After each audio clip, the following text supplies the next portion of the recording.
is King. I am from branch 132, Bacoor, Zapote, Cavite area, District 21. My wife is Maria Karen Herona. My daughter is Maria Clay Fatima Herona. She is 9 years old, and they are both going at Cavite School of Life. Mali. Sige. Sige lang. Magsalita ka lang. And they are, my mother is Marian Herona, my father is Genesis R. Herona. Oh, hindi mo nga nabanggit yung trabaho mo. Yung ano mo, di ba tinanong sa'yo? Hindi na yun. Pass. Hindi na siguro. Why did you choose your course? You're a nursing pala. Oh, why did you choose nursing? I choose nursing because on that time, nursing is the trending course in the Philippines. And I believe when I choose the nursing, I can go to abroad and earn money. More money. So, mukha ka palang pera. Di pala mo ron ano. Ang mali is good. Sa'yo. Hindi, sagot ko ganito. Why did you choose your course? Sige, isa ka na yun. How long will you stay at the Mercury?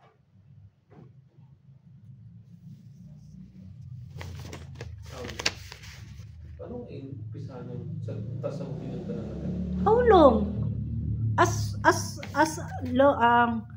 As my health permits me. Parang ano po? As an ABM. Kung magiging... Hindi ka na nga ABM. Huwag ka na maging... Huwag na yon. Huwag mo anihin para sa akin. Huwag mo na anihin kung anong posisyon ka. Until 60 po. If hanggang kaya pa ng health ko po. O bawal ba yon? Until 60. Ganun. Direct na yung sagot ko. Sabi mo kasi... Hindi, ngayon pa lang kasi... Direct na ako sagot ko. Describe your manager. Your present manager. My manager is a girl.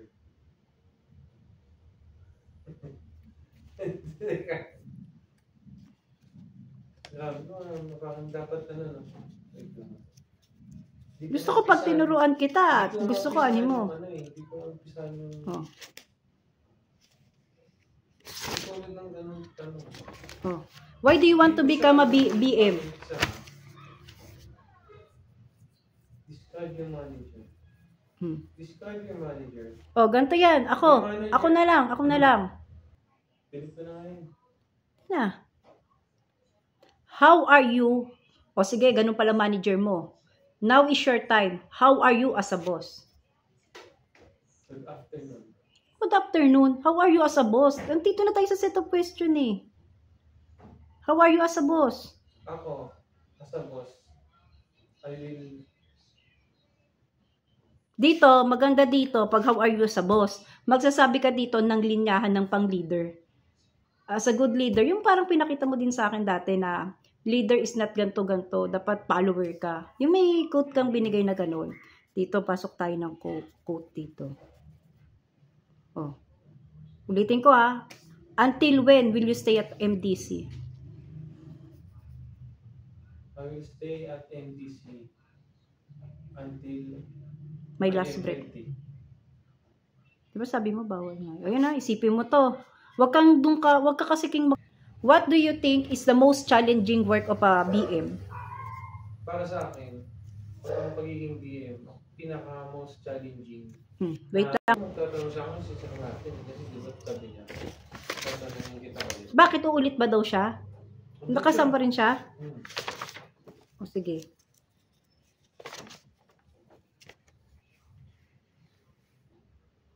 Paano mo mako-convince ang mga bagong hire na wag mag-resign?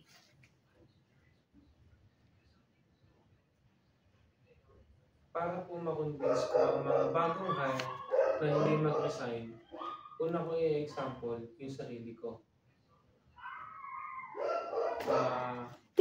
Nagpo-post ka kasi. Okay, doon ako na, parang nag-iisip pa ako. O sige, diba? Ambush ano tayo?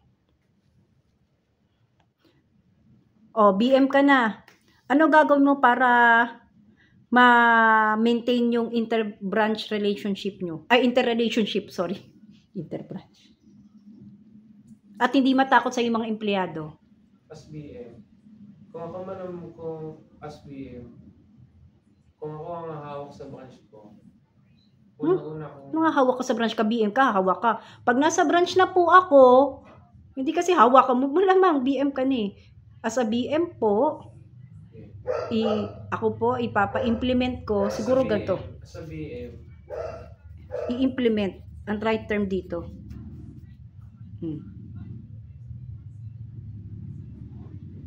Anong gagawin mo kapag nakita mong short ang customer count?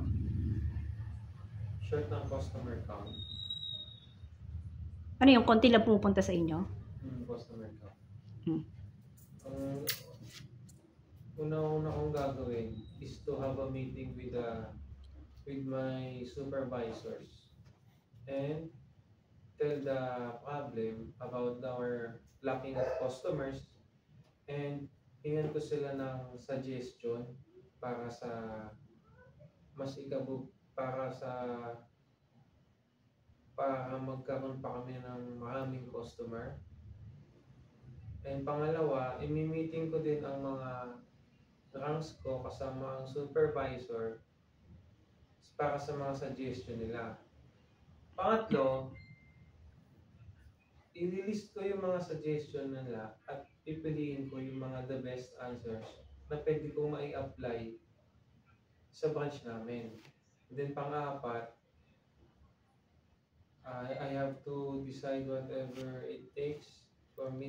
O kaya kung possible, magkabit tayo ng mga tarpaulin na pwede natin pagkabitan sa mga malalapit na barangay. In order for us to know that there is a mercury in this. For order to us to know? For order to us. In order. To us to know. To us. Hindi us. For them. For them. Huwag ka nang mag-English kung mali lang yung ano mo. Kung nalilito ka, wag na lang. Mali. Mamapali. Kasi hindi ko ma-express.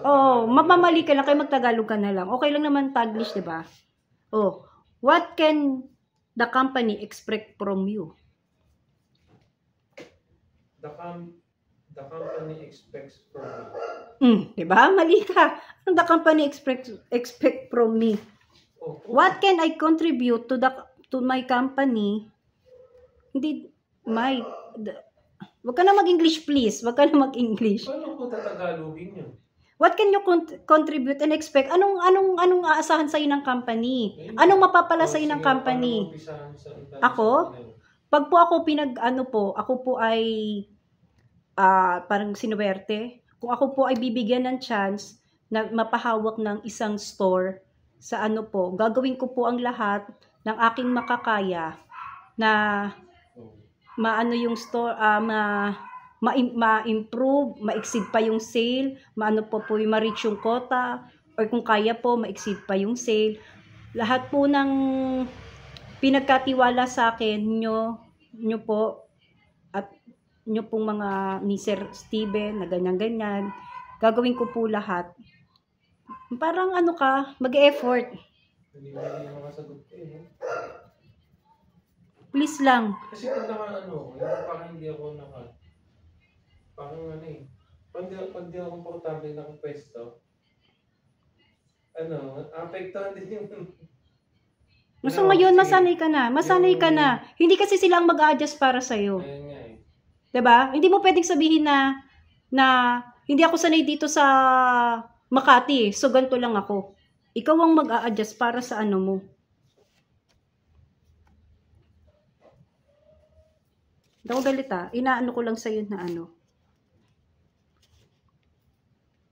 may innovation ka ba? Gusto mo palang tulungan ng company. Anong innovation mo? Ang innovation ko para sa company. May mga... Ako man ay magbibigyan ng chance mag-suggest ng innovation. Gusto kong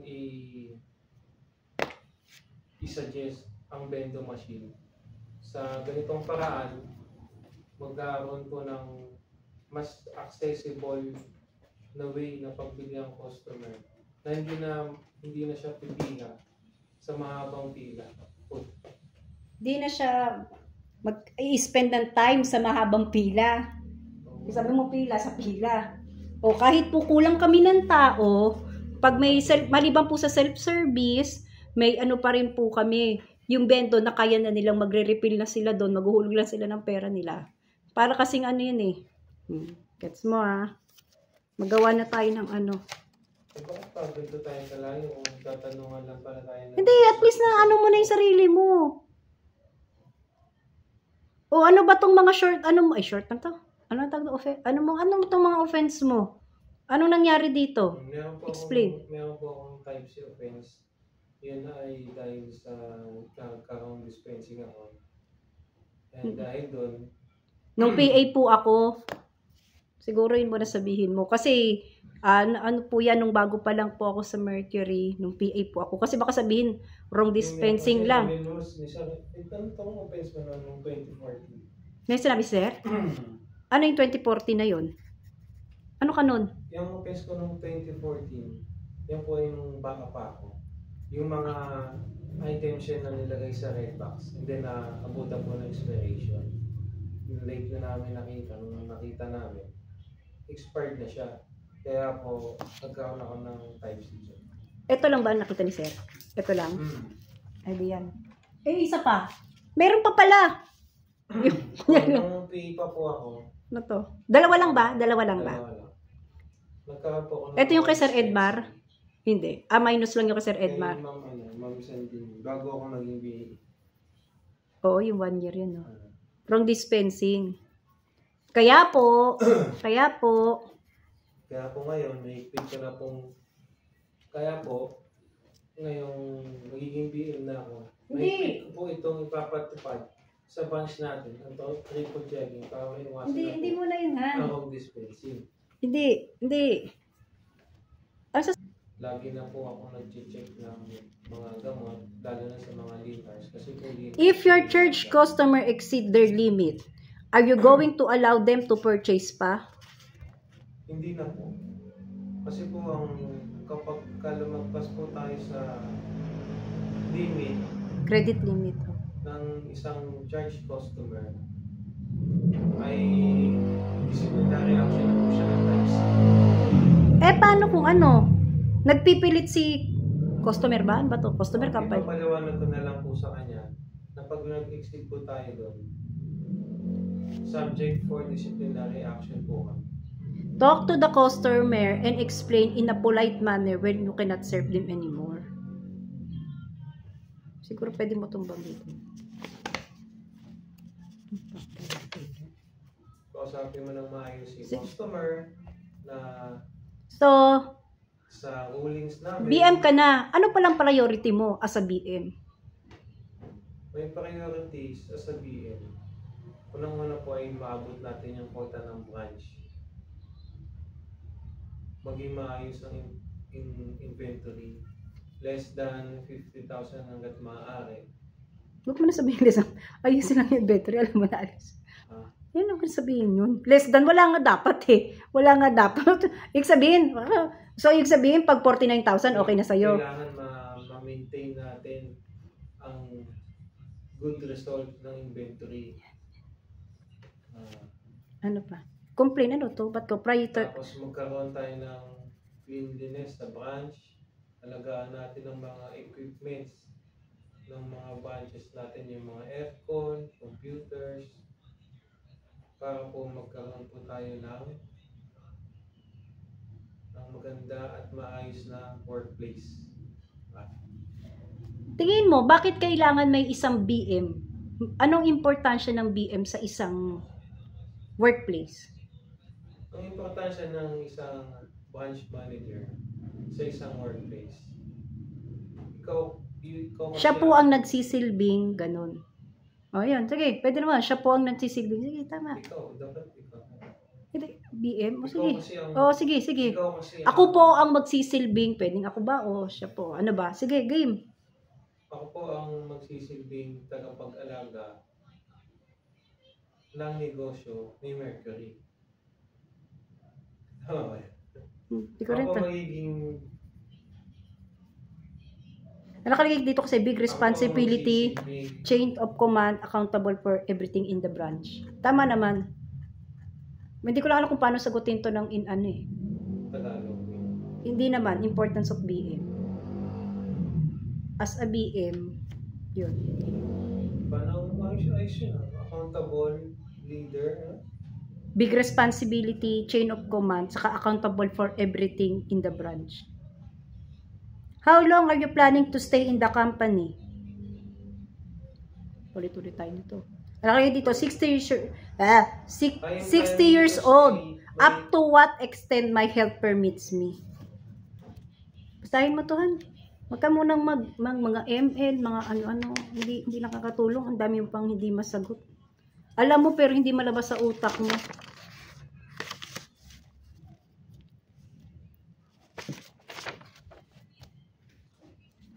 Ano sa tingin mo ang pinaka-challenging sa pagiging BM?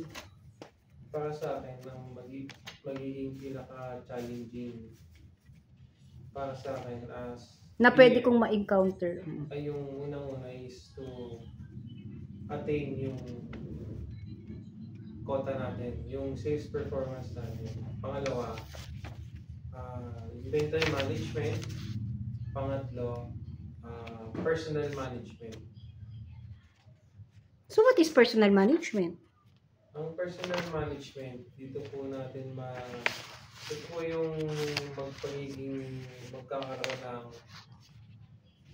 harmonious relationship sa bawat isa sa workplace. Pag nagkakaroon po kasi tayo ng maayos na Samahan. Maayos na samahan sa bawat isa. Nagkakaroon po tayo ng magandang, Unity. Ganun sabihin. Unity and teamwork, Han. Kasi may isa kayong common goal. Dapat ganun. Gets mo? Gagawa kita ng ano. Ito, ano. Saka may common goal kayo na kailangan ma-achieve. Nakalagay dito, ano. Wag mo nang banggitin yung